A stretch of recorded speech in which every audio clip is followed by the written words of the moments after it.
We asked and they delivered. Oh, yeah? Yeah. We got some responses? Yeah. Good deal. Yeah. So I put out there, like, let's ask some questions that you've always wanted to ask your realtor or about real estate or whatever. So we are going blind with this. Yeah, I have no idea. I didn't know what we were talking about today. I sent the questions to Kevy Kev. Oh, yeah? Yeah. And I was like, just pick out random questions. So they're not all of them, but I'm going to hand you your list. Oh, okay. I get my own list? That's scary. We have the same list. Okay. But I have not read any of these. Oh. Okay. I know number one right now. Well, I bet you have a good answer for number one, too. I haven't even read any of them. So, okay. So you can start with number one. Okay, what do sellers do that negatively impacts their sale? Right now in this market, because I gave a speech or whatever yesterday, and so I did some research. So I actually have this on my mind. The number one thing right now that sellers can do is price accordingly. If they overprice right now in this exact market, that is detrimental to them selling. Yes. Pricing right in this market today as of March 26, 2026, it is crucial to price your home right. Very crucial. Don't play around. Let's don't play around. All right, number two. Well, and one more added bonus. Go ahead. Leave for the showings. Yes. Yeah. That was a shout out for you. Yeah. Leave for the showings. Yes. Yes. At least just go sit in the car or something. Just don't be present on the property. Yes. And yes, absolutely. Number two, what's the wildest thing you've seen in a negotiation? I think the wildest thing I've seen, and it's not really wild, but people will negotiate like the TV. I've even seen them negotiate livestock. Yeah. I haven't seen that. I've seen furniture. But if we're talking about the wildest things to negotiate, not objects, but like terms, I had that recently. Okay. What's your term? I had a buyer and a seller come to an agreement, and the buyer was receiving concessions, which for people who aren't in real estate every day, that's money from the seller, whether to, pay for closing costs or whatever the case may be. There was concessions on the table. I had the seller come back after the repair request and not just say, yeah, I'll fix a few things, but they came back and said, well, I'm going to fix this, but I'm no longer paying your concessions and you need to pay part of the realtor fee. Wow. All at once. And that is not normal. It is. And I luckily had an amazing buyer who saw the potential and the value of what the seller was willing to do. But that was a first for me. And I almost was like, what'd I do here? SOS. Yes, that was a bad day, but we got through it. Okay. Number three. Can I reject an offer based on the vibe or on a vibe or gut feeling? I mean, a seller can reject an offer based on anything. They don't have to sell right. The only time a seller has to sell is if they get a full price offer, no contingency, and is given the amount of time for possession that they had stated in their original listing. So, I mean, a seller can choose to not sell. If any one of those things is not on point, they can still choose not to sell. Right. That's interesting. These are good questions. Can the way you decorate your house make or break a sale? Yeah. Yes. Yeah. I mean, yes. So sometimes if it's too cluttered, and cluttered is subjective, like if it could be nicely cluttered. A lot of stuff. There's a lot of stuff. A lot of stuff. Well, we looked at a house this week that was very nice stuff. Yes, it was a lot of stuff. A lot of stuff. And we're going to have to get some of that stuff out. But you couldn't see anything because of all the stuff. Like I was distracted by everything in that room. So yes, I mean, the way that you decorate your house can make or break a sale because buyers can't see the potential of their belongings being in the house or even the space in the room if there's too much stuff. Too much stuff. Too much. I'm a minimalist, so I'm like, People think they're minimalists when they look online. They're really not. But No. that's what I tell all I my for real sellers. am. She probably is. I for real am. My house, we are not necessarily. Um, we are collectors of everything humanly But possible. very, very seldom do we get buyers that can see beyond like crazy wallpaper. You know, I love when I have a buyer that can be like, oh, this is just wallpaper. I'll just take it down. Oh, that's amazing. I love that. Me But a too. lot of times they're like, no, I'm going to look at something else because I don't want to do the work. I have literally, and this has been probably 20 years ago, I literally had this client or buyer who hated the color pink. Ah, This is a true story. She saw, those 50s and 60s bathrooms that had like the pink tile, like yes. salmon. I just talk. Yes. Okay, most people love that now. Yes. We walked into a house that had pink tile and she was done. Mm. Everything else about the house was great. They could see, everything else checked off the boxes, but because she hated pink so badly, she just couldn't see past She it. couldn't get past, Even or though her husband's like, hey, we can redo do this. it, or yeah. It was done. She hated the house. There was nothing good about it. And Yep. now that buyer is not typical, I don't think, but I tell all my sellers now, people either want to move in magazine ready or feel like they stole it. Most houses are going to fall in between that. Right. All right. You got the next one. What if I hate it after I move in? Well, then I can sell it for you again. But if you think that you may hate it after you move in, don't buy it. Right. I mean, just don't buy it. Or once you do get in, sometimes things happen. The neighbors, you might not get along with the neighbors. There's always situations. But yeah, you could just turn around and resell it. Now, don't expect to recoup money and or you make might a profit. You might lose money. You might if lose you turn money. around and sell it within a few months. Right. Especially in the market where we were, if you were buying at the top end during the COVID crazy, I had some clients who really went all in. And I said, listen, you are buying at the top end. If you want to sell this, if you decide you want to sell it next year, just be prepared. It's not going to do that. Of course, they could probably sell it for more now. But yeah, so if you hate your house, then move out and rent it out, or we can sell it for you. Exactly. All right. Do realtors have a poker face? My poker face. Yeah. I think it depends. I would like to say yes, but most everything you can see right here. Yeah. Sometimes you're like, did you just say that? And or if I am trying to have the poker face, it'll look just completely blank. Normally you're going to see it on my face. I'm pretty certain. Yeah. You can look at me and know when I'm thinking something. I think I'm like that too. Oh, you are. Yeah. I'll be like, okay. Yeah, absolutely. So, we can have one, but honestly, we don't really need one with our buyers or our sellers. I feel like the poker face would come in more to play with the other realtors. Agents. Yeah. Yeah. We'd have to have the strong. I definitely don't have a poker face when that comes into play with them. I can sometimes, especially if it's not in person. Yeah, like just the poker face, like a voice poker face. I can do that. A voice poker face. A voice, yes. What do you tell or recommend a seller if the interior is gorgeous but the exterior is questionable? First impression is everything. Absolutely. If you can make some improvements to where their first impression is better, I looked at a house yesterday. I have looked a lot this week, apparently.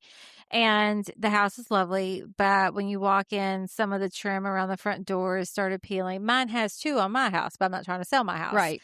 So, and then there was some dust and stuff around the door was very pretty, but we need to spruce that up, spruce up the walkway, because when they're walking into your home, their first impressions are going to be, hey, these people take care of this house, or, oh, this is, they need to fix this. Yeah. You want their first impression when you first walk in the door to be fabulous. And so many people will drive by to see if they even like the outside before they even call. So dress up that outside. And don't do a drive-by if you're a buyer. Just don't. If we told you to go, just go. Don't do a drive-by. Because sometimes the outside does not match the inside at all. Right.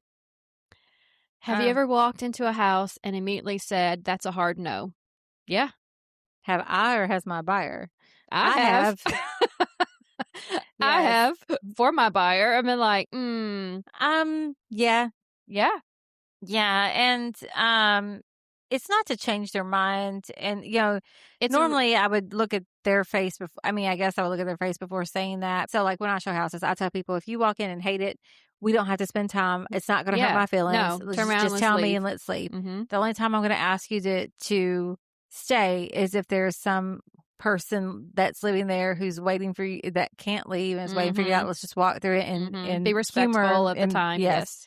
But so if I see their face or if I think they're just humoring me, I'm like, okay, if this isn't it, just tell me now. We can go. Mm-hmm. Oh yeah, or I've said it for my buyers because I know what they're looking for, and if, as soon as you walk in, like the outside of the house might be great, and as soon as you walk in, I immediately see all kinds of issues. Like, and if I know somebody and that's might be their first house, or their Loan type. Yes, loan type. I just no. It's a hard no. What I love is when I tell a buyer, hey, listen, they ask me about a house. I'm like, yes, well, we can go see it. However, there's this, there's this, there's this. It doesn't go with your loan type. All the things they didn't want doesn't match your loan type. Could be in a floodplain. They're like, well, I'd like to see it. No. Had that happen this weekend as well. No. Sure did. No. And then they established that that's not what they wanted to see. Of course not. But then they saw it didn't go off the market, or that came back on the market. And they're like, hey, is that still available? And yes, it is. But remember what we talked about, and not to diminish their opinion whatsoever, but if it's not going to work for your loan product, it's the likelihood that the sellers will make all of those changes. If it's just a little paint, that's one thing. If there even could be changes made for it to go the loan type. Yes. Because sometimes it's not worth it. It's not worth the money that's going to take to get it to go USDA or FHA or VA or anything like that. And you have to see if the seller's even willing to, especially if they've dropped the price $50,000, right? And then they're just like, "Hey, I'm selling it here and I'm done." Right? Yes. So that's all of our questions on here. That's all of our questions. Yeah. So my little speech yesterday, I did have a couple of interesting questions. Yeah. What were they? If houses with a lot of land sit longer or they sell faster, and I said, well, typically they sell better because you don't make land any longer. Right.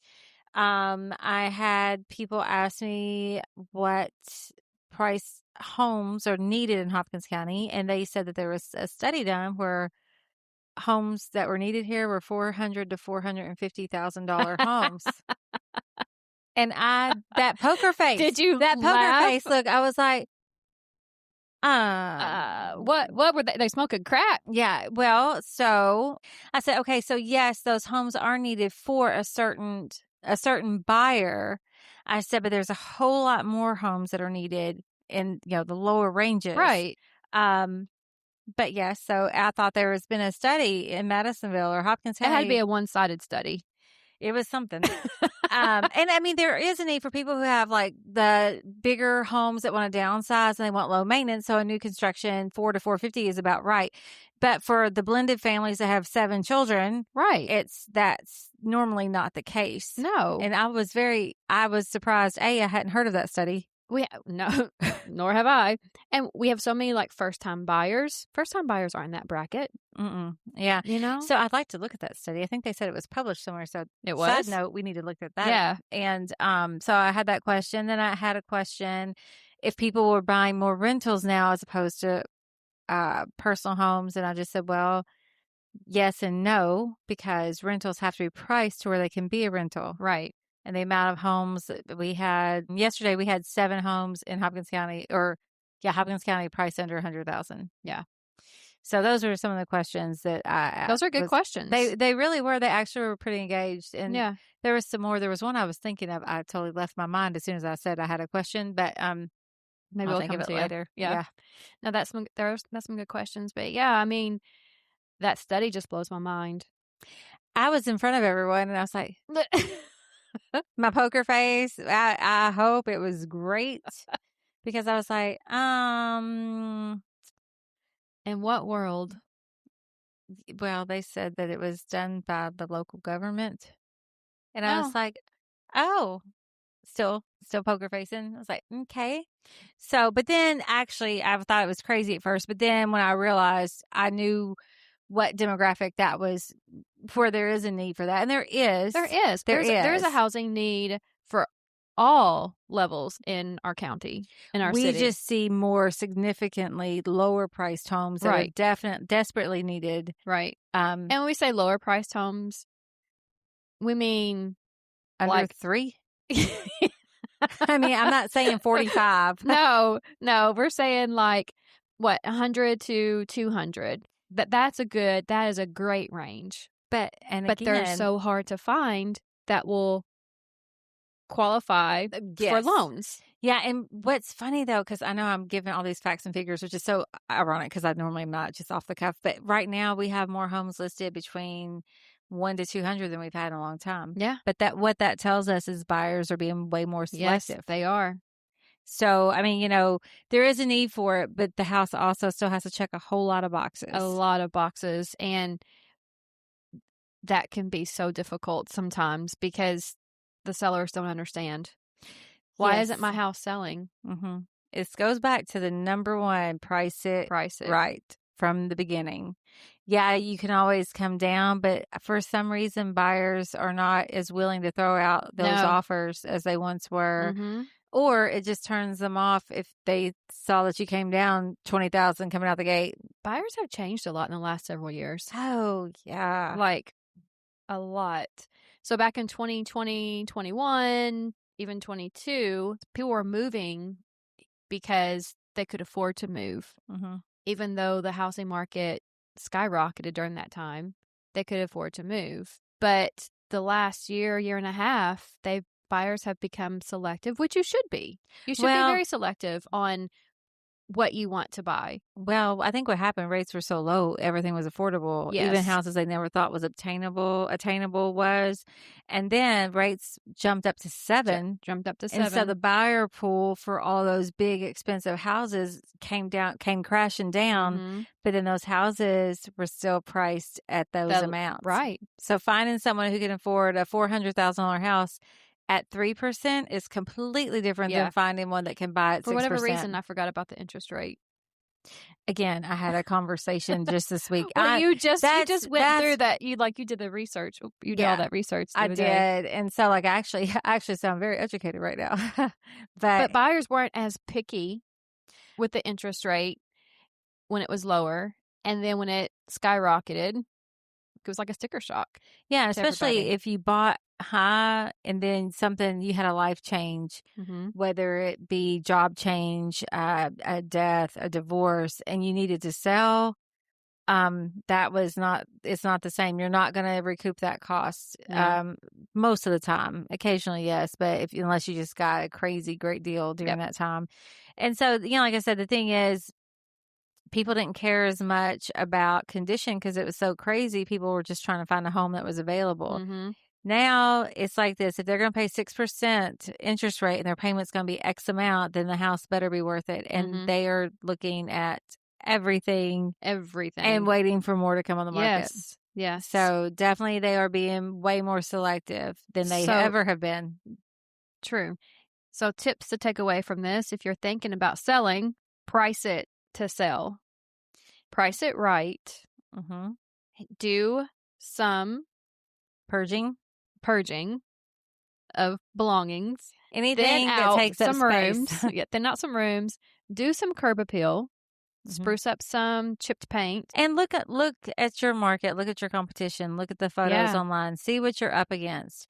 Don't just look at square footage. You need to look at those photos and see, if I was going to buy a house in this range, would mm-hmm. I buy this one or mine? And mm-hmm. what stands out? What sets it apart? You need to, and go in like with blinders. Like, okay, if I was going to look at these two houses, which one would appeal to me more? Mm-hmm. And I think that's the best way to look at it when you're looking at diving into this. Mm-hmm. So anyway, that is all of our questions for today. Well, thanks for submitting questions, because this was fun, because neither one of us had any idea what any of these questions were going to be. No, I didn't know we were doing this until we sat down and we clapped a few times. Yeah.